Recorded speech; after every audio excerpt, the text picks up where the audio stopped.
You got to go to TikTok, Sree. Wait, Mosheh, I want to understand. At some point, does he make fun of my voice also? And does he do you? Do you do a good Mosheh, Alex?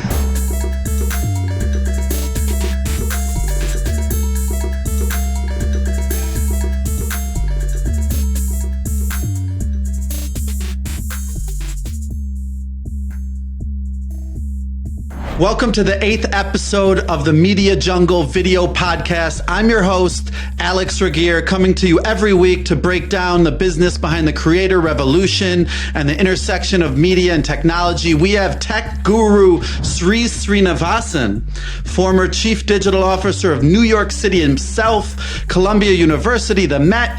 It's like you invented the title. Now you're a professor and CEO of Digimentors. And of course, the smartest newsman on Instagram, Mosheh Oinounou, former executive producer from CBS News, Bloomberg. He's ran news for everyone, and now president of Mo Digital. We have a great show for you today. Kim Kardashian and Floyd Mayweather get sued. Kim K and Money Mayweather are getting sued in an alleged pump and dump scheme of the Ethereum Max cryptocurrency. You may remember Ethereum Max as the currency Mayweather was accepting at the boxing match against Logan Paul. The lawsuit says the creators of the coin sold off their shares the day after Kim Kardashian posted this to her 228 million followers. I feel bad. You don't think I feel bad? Then the stock fell 98% to 0 point a lot of zeros per share. Mayweather loves money. I like Kim's fight for criminal justice. What the do they know about crypto? Sree, this whole thing sort of looks like a big marketing scheme. Like there's nothing really behind it. What advice would you give to people when they're looking at cryptocurrency and trying to figure out what to buy? Here, we're seeing so many people who have so low expectations of crypto right now, and the crypto bros, as they call them, that this kind of news does not help the industry in any way. And so my advice to anybody who is on the crypto side of this is you're going to be held to a higher standard. So try to live up to that and have as few criminal cases and as few lawsuits as possible with your name in the headlines. However, I think that it'd be fair to say that the American finance system has a lot of problems up and down, including on Wall Street, and a lot of people who don't trust the system. And so I think the more that we can understand about what the potential is here and where we are not suffering from pump and dump schemes and things like that, the better off we're all going to be. Either way, you probably shouldn't take your financial advice from your favorite influencer or athlete. What's remarkable is that, according to one survey, 20% of Kim Kardashian's followers bought some Ethereum Max after that Instagram post. They saw a connection. This is according to a Morning Consult poll. Obviously not that scientific, but it does show this sort of impact that she can have to her followers. Well, the only influencer we should believe is Mosheh on anything that he talks about on Insta. Otherwise, yeah. I have not yet promoted any specific cryptocurrencies, though. If Money Mayweather wants to connect with me, his people, I'm game. Yeah, and we don't know exactly how they, it may have been just an ad that Kim got, $1 million for, and that's it. Who knows? We'll find out soon.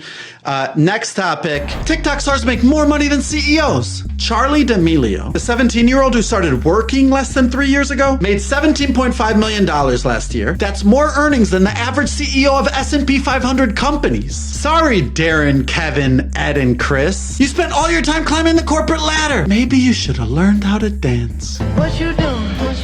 Where you at? Yeah, what a story. I was fascinated by it. Let's also be super clear that these are a few people, very few people who are what this article is talking about. It's still better off. You're better off being a CEO of a big company. But the couple of things that jump out at you, the very top increased their earnings by 200% from the last survey that Forbes did. And so many of them have really compelling, interesting stories that they were basically didn't even have a TikTok account 2 years ago, 3 years ago, and now look at where they are. So that's fascinating. Charli plus 6 others made about $56 million last year. And so, there are millions of other people creating a lot of TikTok account making zero there.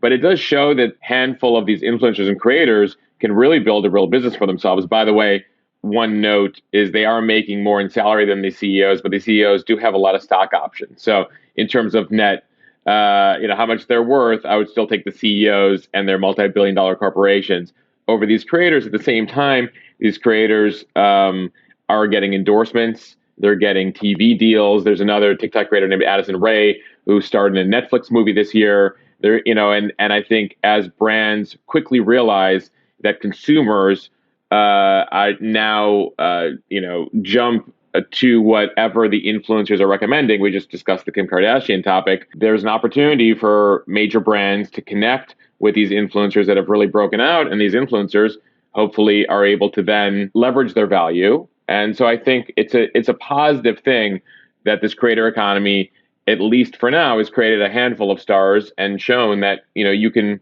do pretty well betting on yourself and your skill set. I think it's an important point that you just made, that the economy that the creators have made for themselves, like they're in charge. Most of them, unfortunately, won't make it, but the ones that do is fascinating. I was in the Meadowlands at the Jets game the other day with MetLife Stadium. There's something called a green room, which is where the celebrities hang out, and somehow I was snuck in there. And there were actors and actresses and sports figures of all kinds, but the person that a lot of people keyed in on was somebody whose job I didn't know this was a person who would do this. She's an influencer on Peloton. That's where she's the influencer. And that doesn't mean that everybody there had a Peloton, but apparently, and I didn't know this, Peloton has like an app that people can download even if you don't have the bike or the treadmill. And she's so good at this that everybody wanted her photograph. And I couldn't sense that some of the TV people and the reality folks are like, hey, what about me? Because that was the first time I had seen that. And I was struck by, this is where people, if you're good at what you do, if you engage with the audience and people give you attention, then advertisers and others will also come and follow that attention. There was a time 60 years ago when if you went to an elementary school in America and you asked kids what they want to be when they grow up, they would say astronaut, right? There was the height of the Gemini Apollo programs, you're going to the moon. If you went, and I've done this, asked a group of first graders, second graders, middle schoolers what they want to be now, the majority will tell you they want to be a YouTuber. They look up to these people. These are the people, the personalities that they follow. And so whether it's YouTuber, TikTok, Peloton, etc., there's a completely new group of people that the next generation connects with, is entertained by, is educated by. And, the rest of us have come around to this fact that this is a new reality that a lot of young people have created. I will just add two quick thoughts. One is that India has banned TikTok. That means 150 million accounts just disappeared about 2 years ago in the last few months or so. Imagine if they come back and what that will do. Or imagine what India is building instead of TikTok. Where do all those people go? A lot of them went to IG Reels, right? So that's one thing. The other is that I myself, as Mosh said, have come around to this. There was this in-between period where there was the blogs and then there was kind of reality television as being the reason people were famous. And there's a line that somebody said, there was a time when people were famous for being special. Now they're special for being famous. I don't think that's the case anymore. I think the people like the folks Mosh described are doing interesting things, compelling content, entertaining, teaching, communicating, sharing, that there's real value there. They're not just famous for being famous. They're famous for doing something cool in this box. And TikTok gets that foot in the door. You don't have to be like Kylie Jenner, who's the most highest paid influencer in that survey. $590 million she made in 2020, but she grew up in a reality show family. This is kind of a new place where people can actually rise. And we talked about this a couple episodes ago, but TikTok is unique in creating a platform for people to come out of nowhere. Whereas if you look at the top 10 most followed individuals on YouTube, on Facebook, on Instagram, on Twitter, you recognize these people. Obama is a top 10 on Twitter. The Kardashians take up half of the top 10 on Instagram. These are all. It was basically a opportunity for them to boost their profile on social media. TikTok, if you look at the top 10 on TikTok, a number of them are people you've never heard of before, and it's partially because it's a new platform.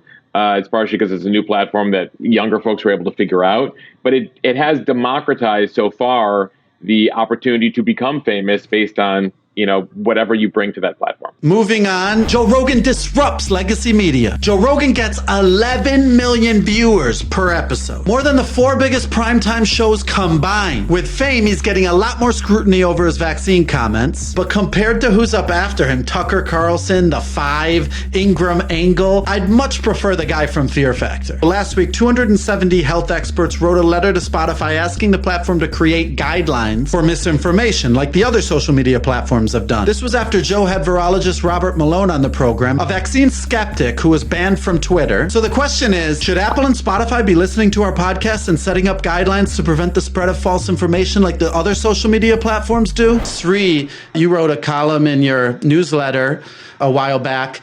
I wonder what you're thinking about this now, and now that Joe Rogan has gotten so powerful. Yeah, thank you for mentioning my newsletter. I'm still waiting to make all my money from Substack, and it's not yet happened. But you got to go to TikTok, Sree. Yeah, exactly. We move my Substack to TikTok and Peloton. Don't forget, I gotta get on Peloton while writing my Substack. But seriously, I think watch that. I'll be keeling over. I'm so out of shape. But a couple of things that occur to me is that Joe Rogan, who I remember from Fear Factor, and before that he was on a TV show, a sitcom I remember, and he was just another person. And you love those stories of people who have used their power of their voice and the way they engage with people to be successful. I give him all the credit. And if he gets $100 million from Spotify, that's great. But the problem is that the kind of people he's brought on, including the people you mentioned, and a lot of attention goes to Joe Rogan, but these podcasts are skating by. They're killing us. Several of the anti-mask, anti-vax radio personalities who died from COVID-19 were banned from major social platforms, but faced no repercussions on their podcasts. And that's where we need to think about, why is it that nobody criticizes anybody beyond Rogan? Rogan gets criticism, but Apple, Spotify, iHeartRadio, all of these people are hosting hundreds of podcasts that are spreading lies and disinformation. And now urine therapy, one of the people who spread that was a big time person on podcasts. So we all have to think about, why are these podcasts being allowed to go by except for Rogan? The one aspect here that's really complex is that the podcasting world has so many different folks involved in it. There's the hosting services, there's the production companies, and then also just technology. We talked about how the legal system hasn't caught up with crypto. The technology hasn't caught up with, I think at some point last year, 1,700 new shows were going up every day. And then transcribing those, running an algorithm to try to track down the words, etc. That is an infrastructure that isn't there yet. And we've seen with Facebook and other social media giants that they've been late to the game trying to catch up when it comes to misinformation.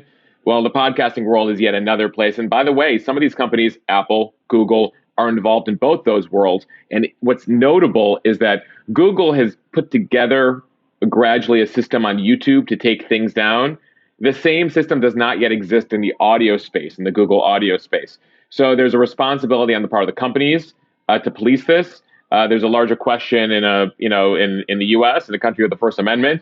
What should be allowed? The policies of Apple and Spotify right now are specific to violence. That if you're advocating violence on a podcast, it goes down. It hasn't quite reached aspects and categories like misinformation. So where is that? What should they allow? And all these companies are so wary of having to try to police all this stuff. We still see it today. Twitter is still dealing with, do we take down an account? Well, we've decided there's a five violation max. When you hit that 5th violation, why it's 5, we don't know. We take you down. And then meanwhile, over at Facebook, they've created kind of a third-party Supreme Court, which has the jurisdiction to deem who should be on Facebook. So every company is doing it differently, haphazardly, and knows that there's a lot of cost and potential backlash involved in any limits they apply to their platform. And you're absolutely right about the fact that it's a different world. Like YouTube is one platform, and so they can control the videos. As you said, these are all different things and different platforms, and there isn't one system there. I don't know, will we get there? The FCC has no role to play in this because it's online. It's not part of the broadcast infrastructure, even though there are broadcast companies involved in this. Sree, do you think that, like what someone who disagrees would say is, is muzzling these voices really the answer? Is that actually going to get people to change their views? Like, I understand the criticism of like the most biggest podcaster, who he brings on, etc. But is not letting them have put out their podcast that maybe a few hundred people listen to, is that the problem? What's exactly the problem? This is something that we should be discussing. And I will say that the examples that I will look at are the anti-vax podcasters who on their deathbeds said, I did the wrong thing. We're now, we count who those are above 5 fingers now. We're on the second hand. And so when you say it's a few hundred people, how many are we allowed to kill? Like, what is the cutoff? Is it 20 people that we allowed to kill by what we say, or is it thousands? Like, where is that line? And this is not just about urine therapy or COVID. It's also about hate. It's also about anti-Semitic conversations and things like that, and bringing them all together in here and allowing them to flourish. There is an issue. I don't think it's a First Amendment issue because it's not the government that's doing it. These companies should say, we don't want to kill our own folks. Like that's sometimes I feel some governors are trying to kill their own citizens. That's what it feels like when it comes to COVID. I hope that's not the case with Spotify. The more listeners live longer, the better off they're going to be. You would agree with the, that with the letter that Spotify should start figuring out guidelines and should start figuring how they react to this. At least approach it with sincerity, and they're not going to get it right the first time. And technology will always be ahead of where we want it to be ideally. So and then the law, which Mosheh has been talking about, the Congress is not ready, right? If we see this every time somebody goes in front of Congress on the tech hearings, basically nothing's happened. How many CEOs have we seen dragged by the collar, it seems, and put in one of those video boxes to testify in front of Congress? But no new law has been enacted. No changes have happened. So we're a long way from fixing this problem. This is where the law meets technology meets politics. You even saw with Rogan. Rogan's like, I'm preparing for a day when Twitter bans me, so I'm going to go over to Getter, the new social media platform that a lot of folks on the right have turned to. So there will always be another platform, right? There will always be another platform. But when you run the largest podcast platform in America, in the world, et cetera, you have a certain level of responsibility. It's gotten to that point. So, it behooves the authorities, the leaders of these companies, take a look at their policies and see, do they need an update, and not wait for Washington, D.C. to come up with something for them. Moving on to a bit lighter subject, Sree's social media tips. Ad Age named you one of the top people to follow. Fast Company named you the Creative Person of the Year. For the young creators out there, there's a lot of advice online. Gary Vee's telling you, bro, you should be making 7 TikToks a day. It'll be massive for your business. I love that guy. But should they be making tons of videos? What's your opinion? Wait, Mosheh, I want to understand, at some point, does he make fun of my voice also? And does he do you? Do you do a good Mosheh? No, I'm just doing Gary Vee this time. The podcast is relatively new. He has not done me yet, but I never know what to expect, Sree. So I'm a Gary Vee fan, and I think Gary, what he has done to inspire people is really great. Doesn't mean everybody can do what Gary does and be successful. My suggestions on social media are just very, very practical and big picture. So I'll give you the big picture stuff. Just think about building your brand through great content, right? It isn't sort of things we've been talking about already. Find out what you're doing that's special, that's working, experiment, try new things. That's one of Gary's pieces of advice, that keep testing the different platforms. When there's a platform, jump on it, see if it's important to you, see if it works, and then build it out. And in terms of practical things, just be careful, like when, people are saying, well, I only need to be on TikTok, I don't need to be, say, on Twitter. A lot of us old journalists and people like that are on Twitter. So think about mixing your social media so that you can relate to the audience that you want to reach, but also keep in mind the olds have some value, and there may be some platforms where they're more likely to find you, contact you, do interviews with you,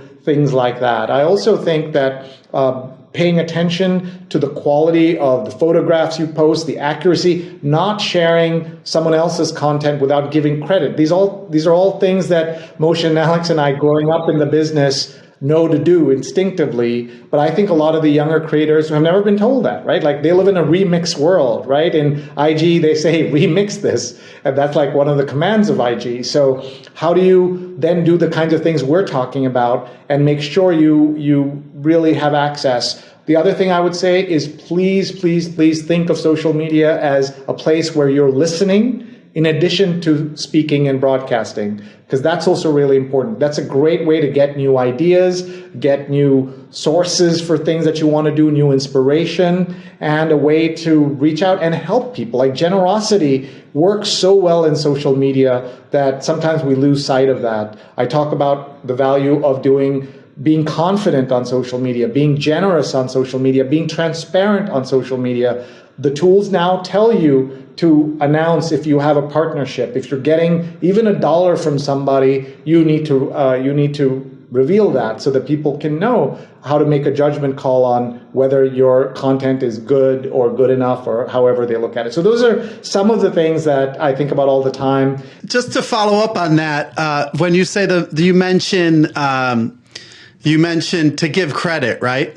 So do you give credit for the credibility you get about the transparency, or you give credit so that the people you mentioned share it, or do you give credit for an ethical reason? All of the above. I can tell you on a slightly different example, one of the biggest songs in South Asia today was done by a famous producer with two famous stars singing, and that producer is now being called out by other rock stars who are saying, we introduced you to this young creator and she wrote the song or did something that then you have piggybacked of and blown up in this huge way in South Asia. We're talking about hundreds of millions of people. And that's what you don't want to be in, that position. You don't want to be ever accused of taking someone else's work and benefiting from that. I think there's plenty of room where if you see someone's kernel of an idea and you rework it and work with them and give them credit, then people can go back and follow them. One of the sad things online is how many memes have no creator, right? You can't tell who the creator was. Imagine if we could go back and find out who created some of these original, like Hall of Fame level memes,